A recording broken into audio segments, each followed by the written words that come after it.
আবার চলে আসলাম সেই বাবা পঞ্চমশ্বরের পাহাড়ে, বাবার পঞ্চমশ্বরের স্থানে।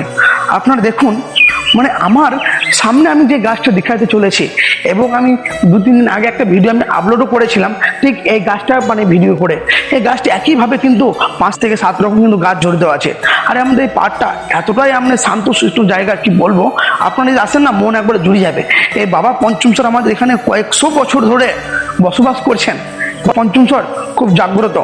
বাবা পঞ্চমশ্বরের কাছে কোনো ভক্ত আসলে কখনো তিনি খালি হাতে ফেরান না। তা আমি এটাই বলবো, আপনারা যদি হয় অবশ্যই একবার আসবেন। মুর্শিদাবাদ জেলা সালার থানা অন্তর্গত মশরডাক গ্রামে লোকেশন ধরে আপনারা আসতে পারবেন বাবা পঞ্চমশ্বরের কাছে পুজো দিতে এবং অবশ্যই দর্শন করতে। আপনারা আসুন আর বাবা পঞ্চমশ্বরকে দর্শন করে যান।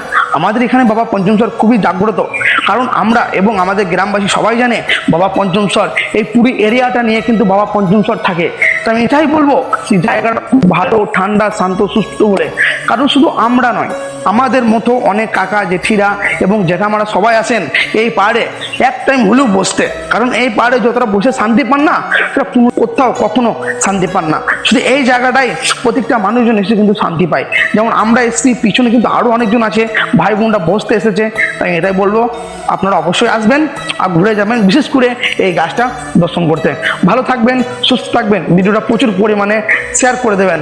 জয় বাবা পঞ্চমশ্বর।